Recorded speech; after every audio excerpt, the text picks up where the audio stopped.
warahmatullahi wabarakatuh. Halo semuanya, perkenalkan nama saya Maulidia Indah Mega Putri dengan NIM 210611100027. Saya dari kelas 1A PGSD angkatan 2021 Fakultas Ilmu Pendidikan Universitas Trunojoyo Madura. Nah, pada kesempatan kali ini saya akan menjelaskan tentang fungsi dan tujuan pendidikan. Yang pertama yaitu fungsi pendidikan. Pada Undang-Undang Nomor 20 Tahun 2003 tentang Sistem Pendidikan Nasional, fungsi pendidikan yaitu pasal 3 yang menyatakan bahwa pendidikan nasional berfungsi mengembangkan kemampuan dan membentuk watak serta peradaban bangsa yang bermartabat dalam rangka mencerdaskan kehidupan bangsa, bertujuan untuk berkembangnya potensi peserta didik agar menjadi manusia yang beriman dan bertakwa kepada Tuhan Yang Maha Esa, berakhlak mulia, sehat, berilmu, cakap, kreatif, mandiri, dan menjadi warga negara yang demokratis serta bertanggung jawab.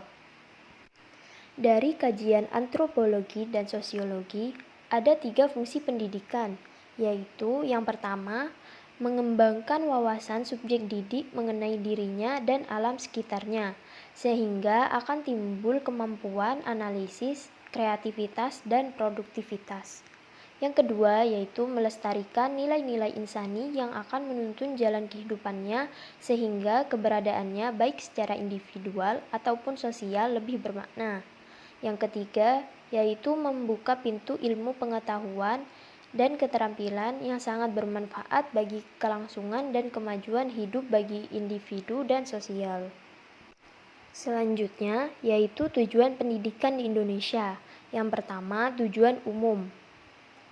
Terletak pada pasal 3 UU Nomor 20 Tahun 2003 yang bertulis bahwa tujuan pendidikan nasional yaitu untuk berkembangnya potensi peserta didik agar menjadi manusia yang bertakwa kepada Tuhan Yang Maha Esa, berakhlak mulia, sehat, berilmu, cakap, kreatif, mandiri, dan menjadi warga negara yang demokratis serta bertanggung jawab. Yang kedua yaitu tujuan institusional, yaitu tujuan yang ingin dicapai oleh setiap instansi pendidikan. Tujuan ini merupakan kualifikasi yang harus dimiliki oleh setiap siswa setelah mereka dapat menyelesaikan pendidikan di suatu lembaga pendidikan tertentu. Yang ketiga yaitu tujuan kurikuler. Tujuan kurikuler yang ada pada suatu lembaga akan diarahkan untuk mencapai tujuan institusional yang bersangkutan. Contohnya seperti matematika, IPS, IPA, dan lain-lain. Yang keempat yaitu tujuan instruksional atau tujuan pembelajaran. Tujuan instruksional dibagi menjadi 2. Yang pertama yaitu tujuan instruksional umum, yaitu tujuan pembelajaran yang sifatnya masih umum dan belum dapat menggambarkan tingkah laku yang spesifik. Contohnya, setelah melakukan pelajaran, siswa diharapkan dapat memahami perkalian dengan benar. Yang kedua yaitu tujuan instruksional khusus, yaitu penjabaran dari tujuan instruksional umum yang dirumuskan oleh guru agar tujuan instruksional umum dapat lebih dispesifikasikan. Contohnya, siswa akan membuktikan dengan mendapatkan nilai ujian sempurna pada materi perkalian. Selanjutnya yaitu tujuan pendidikan menurut para ahli. Yang pertama menurut Herbert Spencer. Tujuan pendidikan merupakan kegiatan demi kelangsungan hidup, usaha mencari nafkah, pendidikan anak, pemeliharaan hubungan dengan masyarakat dan negara, dan penggunaan waktu senggang. Yang kedua yaitu menurut Bloom CS. Tujuan kognitif. Tujuan kognitif terdapat 6 bagian. Yang pertama yaitu pengetahuan. Klasifikasi ini menitikberatkan pada mengingat fakta, rumus, ataupun proses yang pernah dipelajari sebelumnya. Yang kedua yaitu pemahaman, kemampuan untuk menjelaskan sesuatu dengan menggunakan kata-katanya sendiri.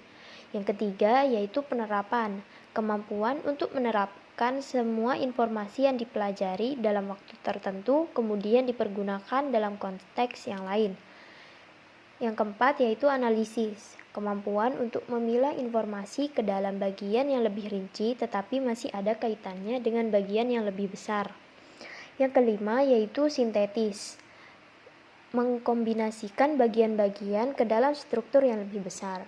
Yang keenam yaitu penilaian, Pada tataran ini, mahasiswa diharapkan dapat memberikan keputusan tentang nilai terhadap sesuatu, bisa berbentuk gagasan ataupun sebuah produk dengan menggunakan kriteria tertentu.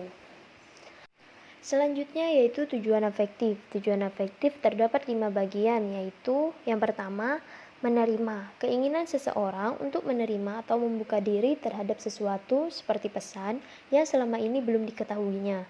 Yang kedua yaitu merespon. Reaksi atas sesuatu seperti terhadap benda, gagasan, dan nilai diiringi tindakan rasa puas, senang, dan juga nikmat. Yang ketiga yaitu menghargai.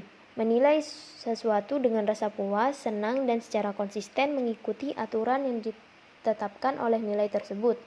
Yang keempat yaitu organisasi. Seseorang yang telah menerima secara konsisten dan berhasil menampilkan sebuah sistem nilai, maka mampu menerima beberapa nilai yang ia jumpai dan dirasa sesuai.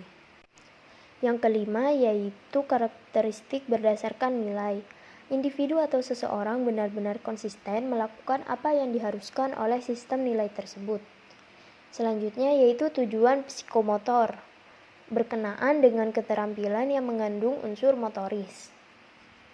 Selanjutnya yaitu menurut Dr. M.J. Langenfeld yang mengklasifikasikan tujuan pendidikan menjadi 6 bagian. Yang pertama tujuan umum, yaitu tujuan akhir yang paling jauh dan yang paling akhir dicapai, merupakan keseluruhan tujuan yang ingin dicapai, semisal kedewasaan, manusia muslim sejati, ataupun rakyat Indonesia seutuhnya dan lain-lainnya.